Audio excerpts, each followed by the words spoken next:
to look at you, but. Thank you so much for having me. It's a real pleasure. Great to have you. And we also are joined from, I think, Detroit by the filmmaker of this amazing documentary, Dr. Shari Rogers. Shari is the writer and director of Shared Legacies, and she's president of Spill the Honey, whose vision is to use the transformative power of the arts to change hearts and minds and seek to move people to act for social change. This movie came out in 2020, and we'll talk more with Shari about the making of the film in just a minute. And then we have Pastor Harriet. Come on up. I'm joined in the room here in Bloomfield, New Jersey, with Pastor Harriet Johnson, who's the pastor emerita at the Park United Methodist Church just down the road, which is a church that is also a great partner with Temple Ner Tamid, starting many years ago. Our beloved friend, the late Freddie Pressman, worked with people at the church to establish many food programs. I work every week there at the food pantry myself with my daughter, so it's great to have you and to be connected to you. Pastor Harriet has been engaged with religious life since she was a child, but became a pastor because called to the ministry later in life in her 60s, and she got her Master's of Divinity from Drew University, and she worked in adoption for the state of New Jersey and retired in 2015, is that right? Great, and I know has been involved along with Rabbi Katz in many interfaith coalitions, and it's great to have you here in our synagogue. And Rabbi Katz are also known as our Zoom guru, whose many talents include great technical skills, but Rabbi Katz has been here at Ner Tamid for, I think, 3 years? For 3 years, and he is our spiritual leader, of course. He's also the author of the book, The Heart of Loneliness, How Jewish Wisdom Can Help You Cope and Find Comfort, and he's working on another book right now. Well, not right now, as far as I know. But anyway, thank you all for being here. We've got a number of masked folks in the room and a bunch of people on Zoom. We are not going to have time to take questions from them, are we? Probably not. Okay, and I'm going to ask everybody to just be as quick as possible so that we can get as many voices heard in a relatively short time so we can go to bed. I want to start, my first instinct is to start with Dr. Rogers and ask you about the making of the film, but I actually want to start first with the other panelists. All of you are totally steeped in this story and lived some of it, studied it, are living it now. And I just wanted to ask each of Pastor Harriet and Rabbi Katz and Professor Haynes briefly to say like one thing from this like film that's just bursting with footage and images and voices. Just tell me one thing that you learned that was surprising, that's really sticking with you, that kind of is like the takeaway for you, at least one thing. And I'll start with you, Pastor Harriet. I was very touched.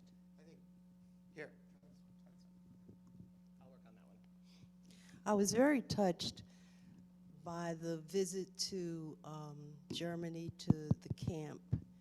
And as I knew I was coming tonight, I thought of so many shared experiences between Jews and blacks, painful as they are, you know, the deaths in the camps, the lynchings, the beatings. And I thought a lot about the separation of families as a result of those experiences. And one other thing was brought out in the film, that while we today didn't experience the camp, the psychological effects have come down through the generations. And there is some residue that we must and should deal with. For sure. I know, is this on? Can we hear? I know for a lot of us, probably a lot of Jews today have been to visit the camps and to see that footage and imagine Bayard Rustin and people who were going to build the Holocaust Memorial in the United States going to the camps those years ago was really, really powerful for me too. Rabbi Katz, I'll turn, Professor Haynes will get to you in a sec. I'm just going to start with the folks in the room. So Rabbi Katz, what stuck out for you or what really hit you? So the first time that I watched the film, I was with our congregant, James Vest, and I started bragging to him because I was like, that's my professor, and that's my professor, and that's my professor. A lot of the older Jews I studied with in school, the Reform movement is known as kind of, one of the major things, right? One of the major players in social justice in kind of Jewish life. And unfortunately, a lot of my professors that I was pointing at have actually passed away, right? Eugene Borowitz, who was reading the letter from the jail, Al Vorspan, who was actually taught my social justice class. And I was thinking about the fact that for the most part, I didn't see a lot of the Jewish leaders that are here today doing this work represented necessarily in the movie, right?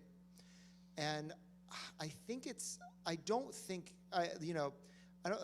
other than Jonah Pesner, who's like a major voice.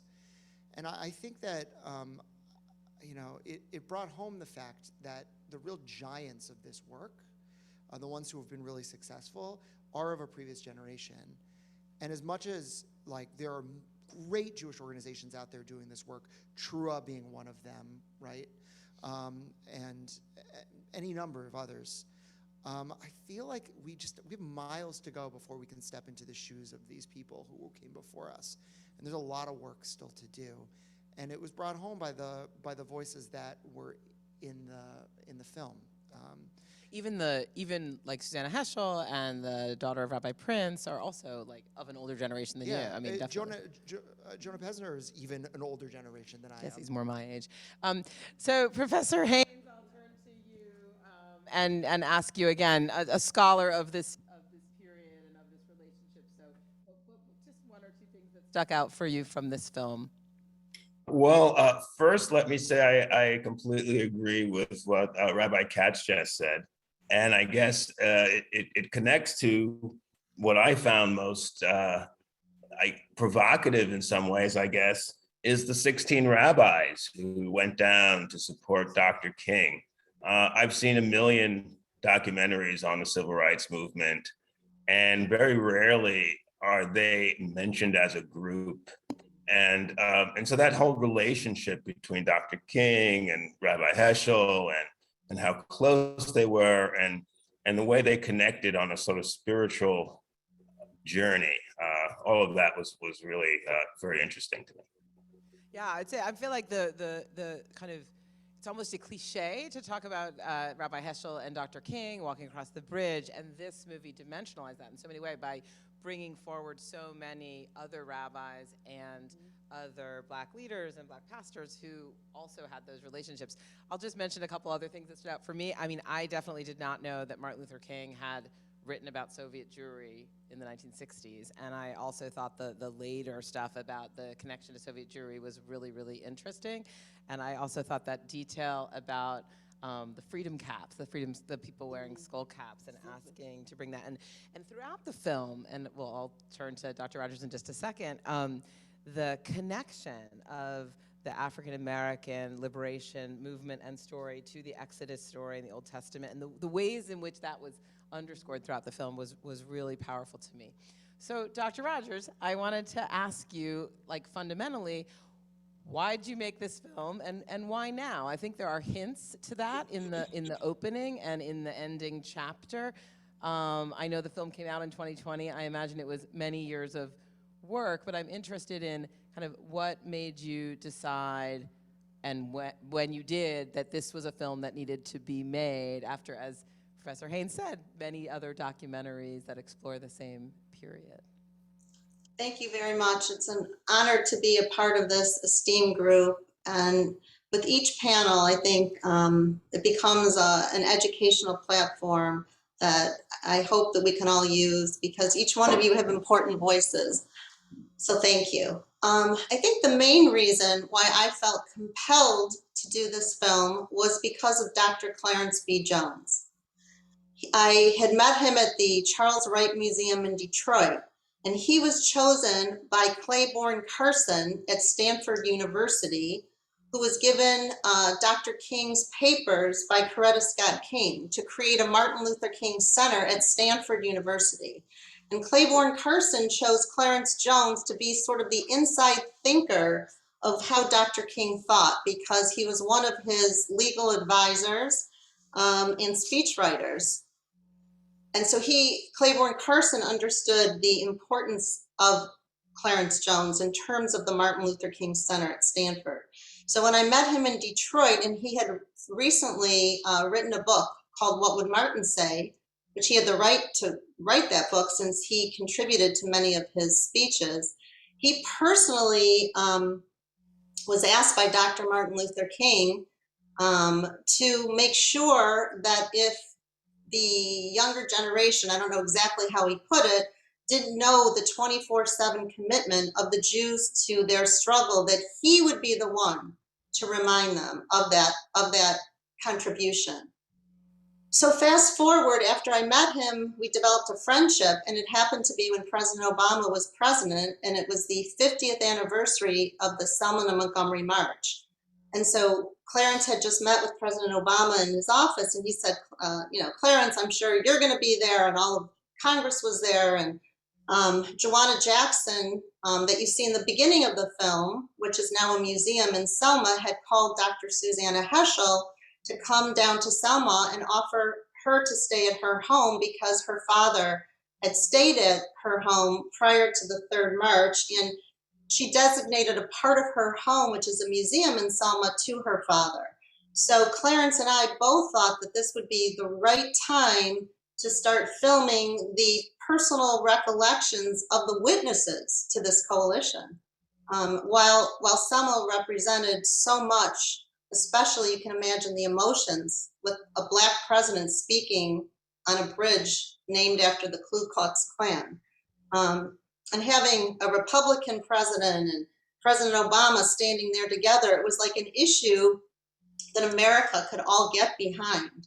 This idea that, that it took, that America had evolved to the place where Blacks finally could vote, and having a Black president, it was just beyond. But that part of what helped us get to that place was not just the Black-led movement, but it was also who supported that movement. And one of the main supporters of the whites during that time was the Jewish people. So we thought this story would be important, especially given that we were getting firsthand witnesses. So let me ask you what I like to call a tachlis question. There must be 100 interviews in this film and thousands of clips. Tell us a little bit about how many years did it take you? How much did it cost? How did you go about getting all of this and turning it into this film? Tell us a little bit about the process. Well, I think the fact that Clarence Jones was working with me was a pretty big advantage, because when I called Reverend C.T. Vivian, who President Obama said is one of the most important reverends that ever lived, and Reverend C.T. Vivian invited us to his 90th birthday, Clarence Jones and I went to Atlanta and literally would be at his birthday party. Or, when I was in Atlanta, I met with John Lewis's Jewish soul sister, Sherry Frank, and she brought me to Ambassador Young, and that she's the one who brought me to Congressman Lewis. I don't think, I think Congressman Lewis's and trust in Sherry Frank and the fact that they rebuilt the Black Jewish Coalition, I think it just all happened. But I think the people that were involved at the very beginning were also a part of that movement and also were focused in this. So I think they just opened me with open arms, because this is a story that they thought was an important story to tell.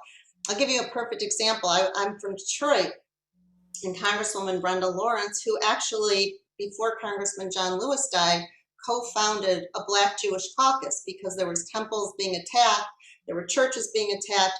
They knew this was much bigger than just one group, that if we were going to tackle this hate speech, there needed to be a coalition. So before Congressman John Lewis died, he agreed, let's form a caucus in Congress that was bipartisan, that all people, that both Republicans and Democrats could get around. And so Congressman John Lewis actually came to the fundraiser in Atlanta at the temple to help us raise money for this film. That's how important he thought this particular topic was. So I feel a tremendous honor. So even when I was interviewing Congressman Lewis, Sherry Frank was sitting there with me. So I didn't do it alone. I mean, I did it with the people who were a part of it. So the warmth and the love, it took a village to really make this film. Thank you.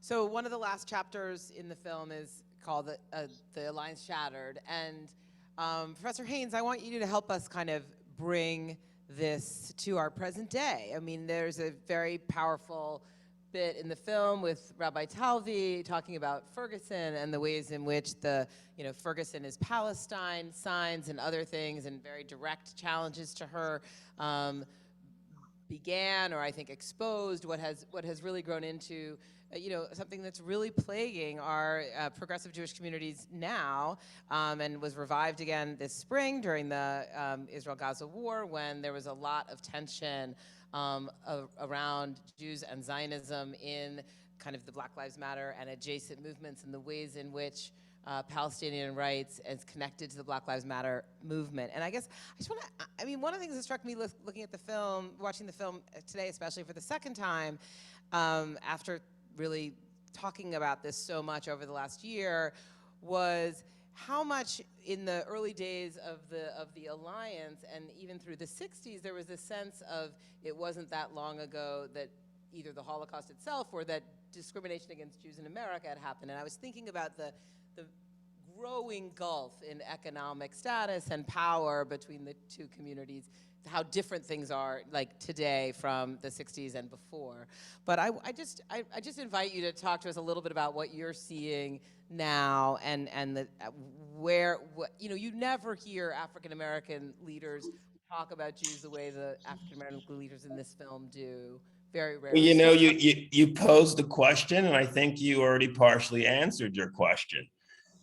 Sorry, but I want your answer. Oh no, well, but we have to pay attention to the growing class divide that has certainly brought different politics to both communities. We also have to be aware that the Holocaust played a significant role on that generation that was participating in the civil rights movement and their children, right? So both generations were deeply impacted. There's the gulf with Louis Farrakhan. I saw there was someone wrote in the chat a question about, well, how much did Farrakhan impact? I think we have to recognize that tensions were big long before Louis Farrakhan really entered the conversation. And those things did revolve around things like Palestine, the New York City school strike. There are a number of sort of lightning points, Crown Heights, and there are, and so a number of these flashpoints, you might say, are reflective of that growing divide that was taking place over the past 50 years. And so certainly there is a huge class divide. The Black community is still facing, disenfranchisement. The Jewish community has been, in terms of conversations and political conversations, people have concluded that Ashkenazi Jews are white. And in that transition from the question of Jews being persecuted to Jews being perceived as white, I think is a huge transition in the Jewish community in the way people perceive the Jewish community. And I think that creates a huge void in the public consciousness about the Jewish community and its diversity. Pastor Harriet and Rabbi Katz, I'd love you to kind of talk about the same question about how this history connects to what you are seeing today as you do social justice work, do work against racism and anti-Semitism, and work in various coalitions. Does this feel like ancient history, this film that we just watched, or do you see remnants of it in the work you're doing now? Whoever wants to go first. Go ahead. All right, sure. So I think in certain respects, I'm not sure how shattered it really is. We, for example, have really great partnerships at our congregation with many other congregations, and we're working toward justice together, right? I mean, like every synagogue has kind of their best church friend, and and Park Methodist is kind of our best church friend. It's the church that we do the most stuff with. It's the church that we feel the most connected with. And so that is an interreligious group, an interreligious coalition. Now, Park Methodist isn't necessarily what we would call like a traditional black church, right? There are those in Montclair that, part of their mission is as a black church. I would say Park Methodist is more bigger tent, right? But it is a diverse community, and we work together, and Harriet has been a great partner, really, as one of the leading voices in the Greater Bloomfield Interfaith Partnership, which does this work. And then, look, tomorrow, for example, we're meeting, the Montclair Interfaith Clergy Association, which we're part of, is actually meeting with Dr. Pons, who's our superintendent, to talk about racism, to talk about anti-Semitism, to talk about kind of what diversity and inclusion looks like in the Montclair school system, and the way that we as an interracial group, as an interreligious group, can work together to make sure that we are living in a community that is truly one that embraces everybody and is diverse. I would say that the moment calls for certain kinds of change. And the Black Lives Matter movement, especially around George Floyd, called for that kind of change. And everything was ripe in the history in the 1960s to make a kind of change that it was going to be making. The president happened to be Lyndon Baines Johnson. The world was ready for those kinds of changes because they were starting to realize that things were not the way that they should be. I'm not quite sure whether or not America right now is primed in the way that they were primed in the 60s for as big of a change as they are, but it doesn't mean that local change can't be made. And in the face of a national movement that is not going to be working, we double down on local change, and I feel great with the partners that we have locally. I agree with you wholeheartedly. With the interfaith partnership that we have, the focus is underlined to deal with injustice in the various communities. So much has been heightened this past year in terms of the inequities in our society, in terms of the attacks against Asians and Jewish people and Black people. There is a galvanizing force to try to work towards justice, but not to the extent that it existed in the 60s. I think there's a lot of individual or pockets of people working towards what we consider justice, as opposed to a national connection to help move that forward. I kind of see it coming, but we're going to have to work towards it. I'm going to ask. Could I jump in here a second? One of the things that I think is really characterizes the relationship between the two groups is the persistence of segregation. And the persistence of segregation really shapes not only what we're calling inequality, but also the social justice component to that inequality. And I completely agree with the pastor that we had organizations, Southern Christian Leadership Conference and major organizations from the students and civil rights organizations all working together during the civil rights movement. Today, we have movements that are much more fractured, that are much more on the internet, that reflect people symbolically protesting by signing lots of petitions, but less organized protesting, particularly with labor. And so Jews and Blacks are no longer in the same physical locations as they were once in the 60s. And so the conversations that we used to have, I think, organically no longer exist.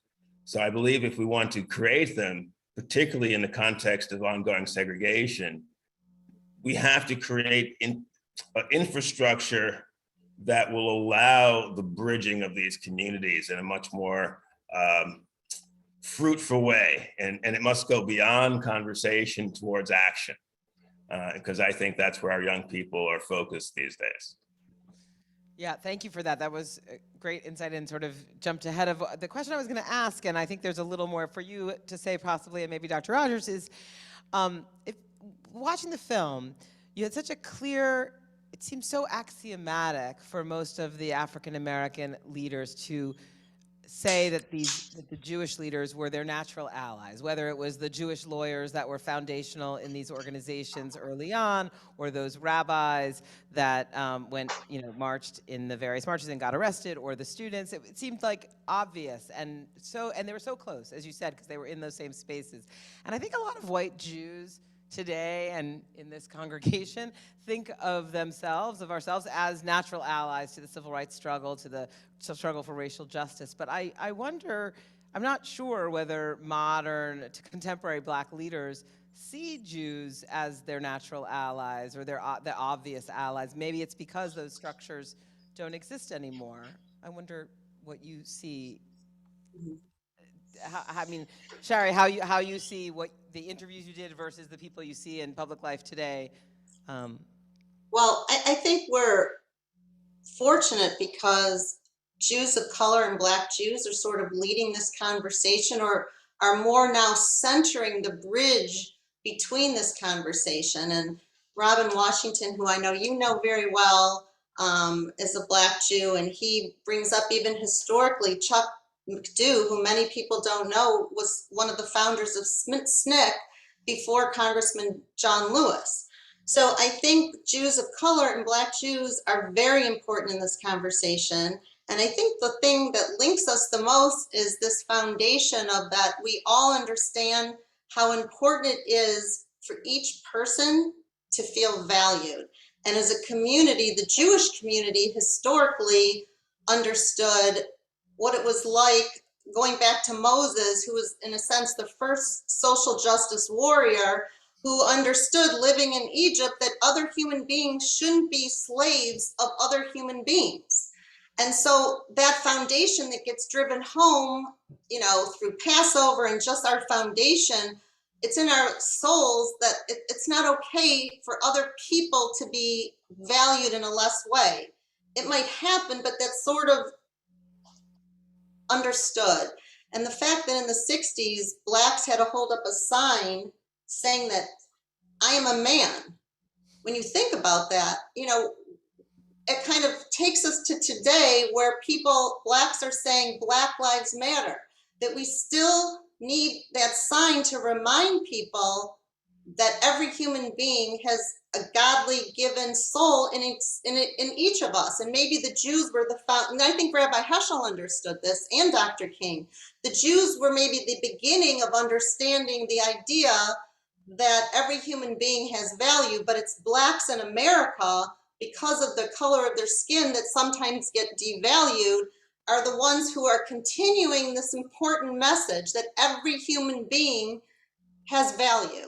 So that's where our sort of connection continues and has to be nurtured, because there's nothing more fundamental than this issue of each person being valued, every community being valued, and how we can work together, despite our differences, despite whether it's differences on any political issue, that this fundamental value has to be nurtured.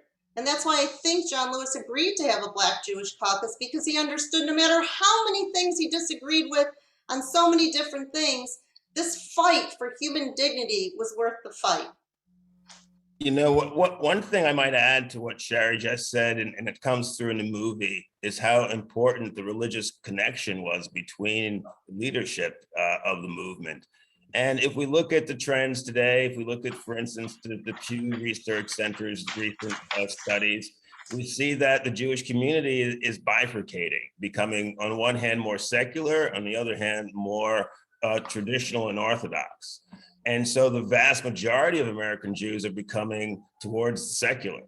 And so when we look at these sort of growing religious splits and class splits, maybe one way to think about it is really relationships between the religious communities, which can create that religious foundation, versus how do we bring the secular communities together when they're literally living in separate spaces and we no longer have labor and unionization as the place where we meet, because that's where we met in the post-war era, and even in the pre-war era, it was in labor.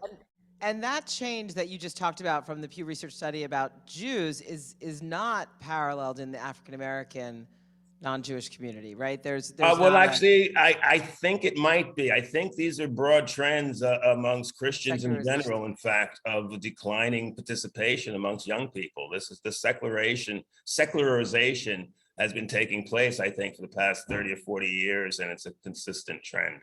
I mean, that reminds me of another thing from the film that I'll never forget. I mean, when Susanna Heschel is describing this moment from, I guess, Selma, the original Selma March, when Martin Luther King is saying his morning prayers in one room and Abraham Joshua Heschel is saying his morning prayers in the other room, and there's a priest over there, and that's kind of like an amazing image to think of that. I'm seeing a bunch of stuff in the chat. There was a number of people commenting on Jews of color and on the importance of acknowledging that, and that the film was not as explicit about that, but Shari really did just speak to that in a second ago. And now there's a question for Professor Haynes in the chat. Do you think that the adoption of the Palestinian cause has weakened the chance that Jews and blacks can work together for rights here now? No one wants to have to divorce themselves from a big part of their identities, which is the connection to Israel. You know, sadly, I think we have to create a language to deal with Israel and that's part of the challenge. You know, there is really no language to talk about the Israel-Palestinian question that's not politicized.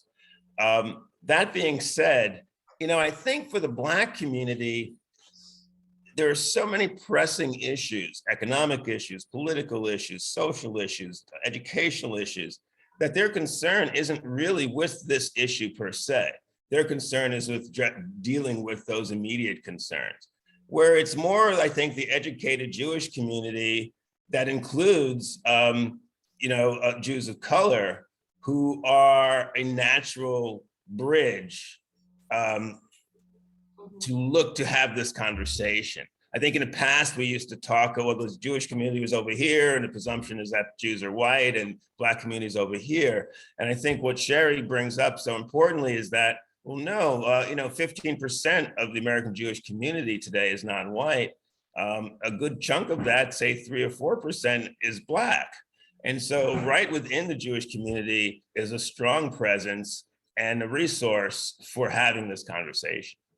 And I want to add to Professor Haynes's point is that Yavila McCoy makes this point. I have about 80 other hours that I didn't include in this film, and we're planning on creating shorts to augment the film. But Yavila McCoy, who's a powerful Black Jew, who's very important in this conversation, talks about, like, Jews automatically think that, Blacks should be focusing on Israel right now or whatever. But the more proximate we work together on other issues that are important here in America, it will become a natural issue to discuss, but it won't be at the forefront negatively necessarily or positively.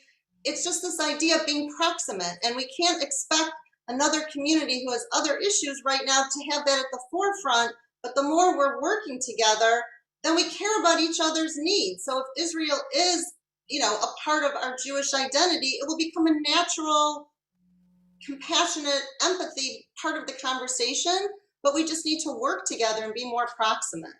And even in the 60s, I had interviewed some people from SNCC. There was part of SNCC that weren't as supportive of Israel and part that were supportive of Israel, but that didn't mean that we didn't accomplish so much in terms of working together. So it's not like historically everything was perfect either in terms of all the different aspects. There were many differences, but what I like about looking at this history and this template is what we can learn from it.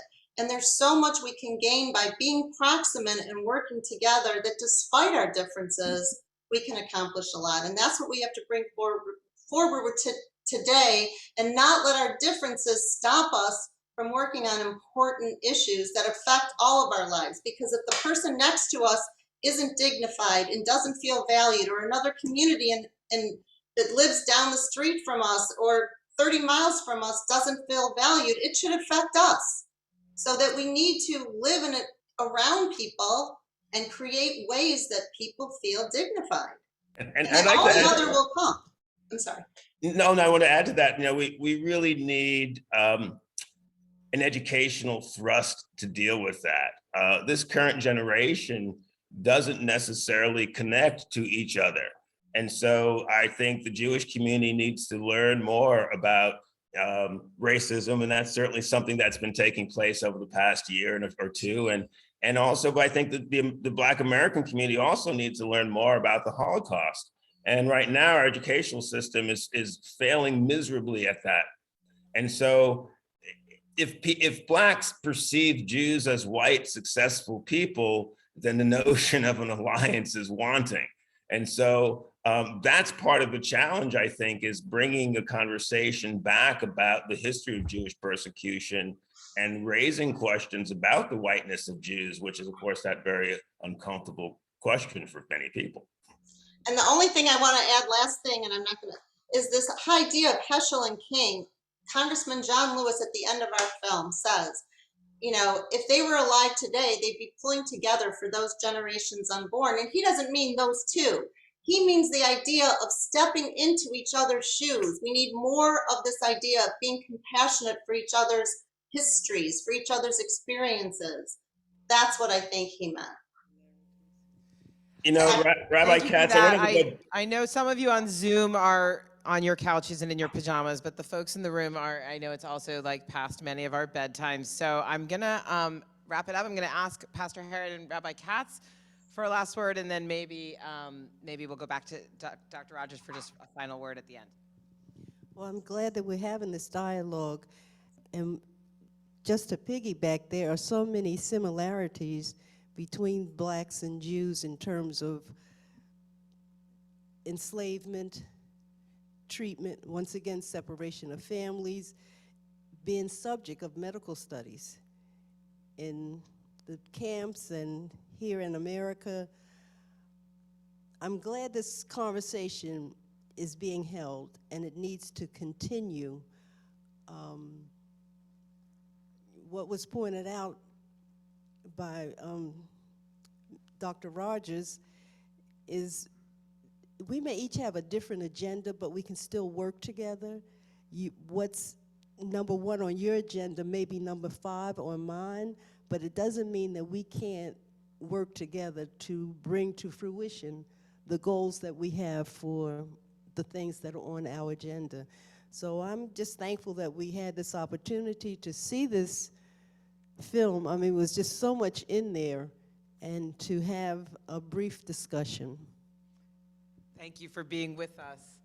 And I'll just say that there was a big wake-up call in the Jewish community after Ferguson, right? The Black Lives Matter movement was born.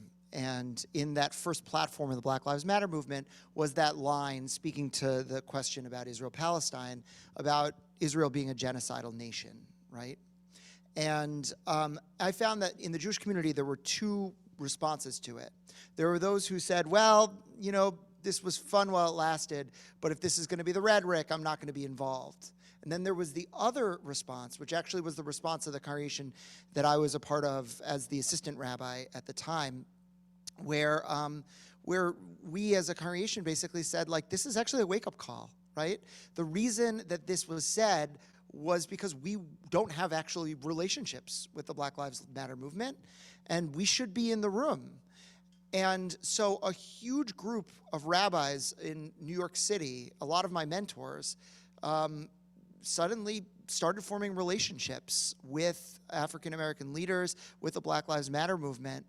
And now when something like this happens, and it happens from time to time, they pick up the phone and it's a warm phone call because they know each other, right? And they can course correct and they can work on that relationship. And I think that that's key and that's important, and that's what we need to do. Despite the discomfort, we have to be in relationship with one another. And when we are, that's when real important change is going to be made. And it's simple, real easy stuff to start the conversation. I mean, I'm looking out at our congregation right now. How many of us are members of our local chapter of the NAACP? It's $30, right? I see Carrie's raising his hand back there. It's $30 to join. I mean, if you join, it's an important vote about being in partnership with each other. And then you can form those kinds of relationships that, should work ever need to be done, you're not starting from scratch. And that's really crucial and important to do. Thank you for giving us a homework assignment and a takeaway. Thank you, Professor Haynes and Dr. Rogers. Thank you, Dr. Rogers, for the film. Thank you, Professor Haynes, for being with us. Thanks to all of you on Zoom for your comments and questions in the chat. I'm sorry we didn't get to more of them, and thank you to the group in the room for being here. It's great to be in partnership with Ner Tamid and the Forward. I hope you do follow the Forward. If you're not already signed up for our free newsletters, you should make sure to do so. You can do that at forward.com/newsletter sign up. And watch your inboxes also for all the news from Ner Tamid. So good night, Lila Tov. Anything else? Any announcements? If you are here, Amy Winkleman, raise her hand. Amy has a quick announcement that she's going to quickly make about, she has to speak into the microphone though, about a way to do some justice work this weekend, and she needs a little bit of help. So, and Awesome. for those online, if you have to run, feel free, but it'll be a 2-second announcement. Come stand right here and you can make it. Thank you, Rabbi. I'll make this really quick. Some of the work that I've been privileged to do with Pastor Harriet and other friends in the Greater Bloomfield Interfaith Partners has been to support refugees resettling in our area. And right now we're partnering with Church World Services to resettle Afghan families. And there are some opportunities both to put some sweat equity into helping set up apartments for arriving families, gathering materials to make their lives more comfortable. So if you're interested in any of that and you're here in person, please see me afterwards and I can get your email information. And if you're online, you can reach me at amywinkleman18@gmail.com or contact the synagogue directly and they can give you my information. Thank you. All right, so thank you to our panelists. Thank you. Can I just say one thing? I just want to say one last thing. Thank you so much, but I want to give everybody hope. We showed our film to over 100 students. Blake Weissman is one of our national Spill the Honey leaders at University of Michigan. And there was a complete diverse group of audience, not only Jews and Blacks, but all ethnicities, different classes. And these young people we interviewed before, they didn't know anything about this history. And they absolutely love this idea of connecting to another community. They thought that there was so much, that they were inspired. And, you know, with COVID and all of our isolation, there could be nothing more powerful than having an American history story of connection as we're feeling disconnected. So don't underestimate these young people and their excitement to learn. And even Professor Haynes also, I'm so appreciative of him that, you know, has been showing our film in his honors course. And you Same know, reaction from my students. They were disheartened that they didn't know anything and happy to learn about it. And Shari, there's the final question. How can people see this film? well, either you can reach out to me or Menemsha Films in terms of a very small rental fee, because we're still trying to raise funds for creating small shorts that will be including stories of Jews of color. And so we can document the rest of these 80 hours, because the whole interview, I think people want to hear everything that Reverend C.T. Vivian said and everything Clarence Jones said. I mean, they're perceptions are are part of documented history. So we're trying to raise as much money as we can to document all this. Thank you so much. Well, thank you very much. Thank you for those online. Thank you for those in person. And have a good night.